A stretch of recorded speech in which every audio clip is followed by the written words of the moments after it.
Une convention cadre donc de l'ASSEC, excusez-moi, de partenariat foncier pour la ZAC Presqu'île. Monsieur Carignon, vous avez la parole.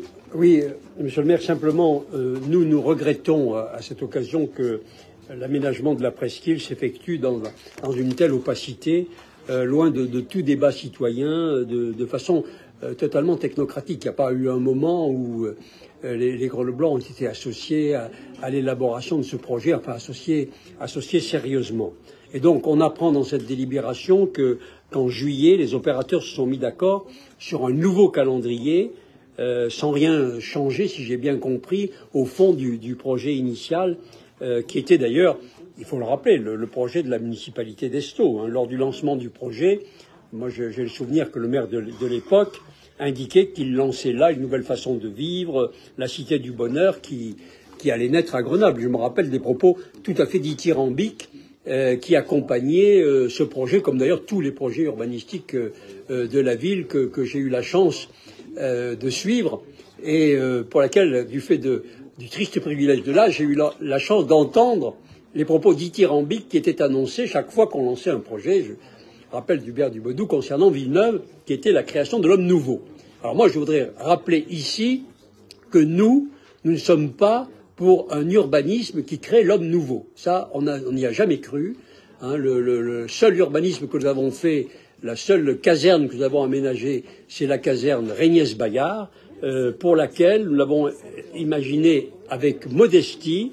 On n'a pas prétendu créer un homme nouveau, mais on a essayé d'installer un mieux vivre pour l'homme actuel, de lui donner un cadre de vie le plus aéré possible et le plus épanouissant possible. Je voudrais rappeler cela ici parce que les propos dithyrambiques sur l'urbanisme, nous les entendons beaucoup et le résultat n'est pas du tout à la hauteur de ces propos. Alors, je note d'ailleurs, je tiens à le dire sans jamais évidemment citer personne, que les élus actuels, les adjoints au maire actuels, ne choisissent pas les quartiers de l'urbanisme dithyrambique, ils choisissent plutôt les quartiers que nous avons faits. Alors, concernant la presqu'île elle-même, je voudrais dire rappeler qu'un membre du GIEC a jugé, je cite, que les édifices qui ont poussé sur la presqu'île sont aberrants, construits sur du bitume avec une mauvaise circulation d'air. Il existe tout un tas de préconisations au sujet de la ville durable. Ce sont des messages que nous avons déjà véhiculés depuis 2003 au moins. Or, dans une ville comme Grenoble, qui est une cuvette, il n'y a pas eu de véritable politique à ce sujet de la part des collectivités territoriales. Je cite un membre du GIEC, puisque vous en avez la religion, et je ne comprends pas que quand un membre du GIEC exprime des critiques de ce type, elles disparaissent totalement de l'espace et vous n'en teniez aucun compte. Alors dites-nous, le GIEC se trompe sur ce point. Ou alors, pourquoi continuez-vous? Et je voudrais dire, puisque vous revoyez le calendrier, c'est l'objet de cette délibération, que puisque pour la rue Esclangon, ce n'est pas encore terminé, il est encore temps de limiter la casse. La part, je le rappelle, des espaces naturels dans ce quartier est extrêmement réduite. Si on évalue à peu près entre 10 et 15 000 habitants dans ce secteur, depuis Esclangon jusqu'à la Presqu'île, il y a un parc de 10 000 mètres carrés, ça fait 1 mètre carré, 2 mètres carrés, peut-être au pire, d'espace nature par habitant.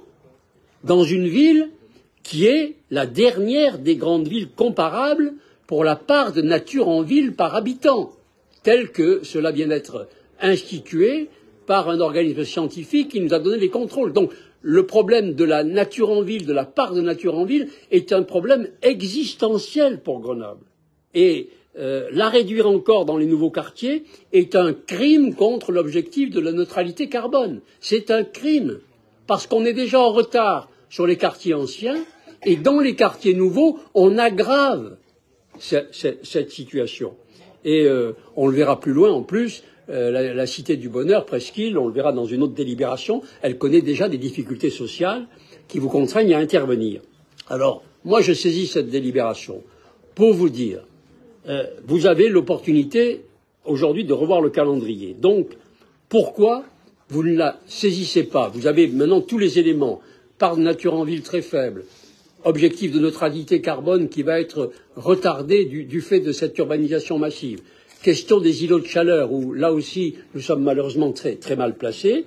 Donc pourquoi vous n'intégrez pas vraiment sérieusement le réchauffement climatique et l'objectif de neutralité carbone pour que, en révisant le projet pendant qu'il est encore temps dans la partie Esclangon, parce qu'autrement, si vous poursuivez dans ces choix urbanistiques, ce sont les générations futures qui en seront victimes. C'est la raison pour laquelle, moi, à l'occasion de cette convention, je vous alerte à nouveau sur cette situation de Grenoble qui est de plus en plus et qui sera de plus en plus difficile du fait de vos choix urbanistiques.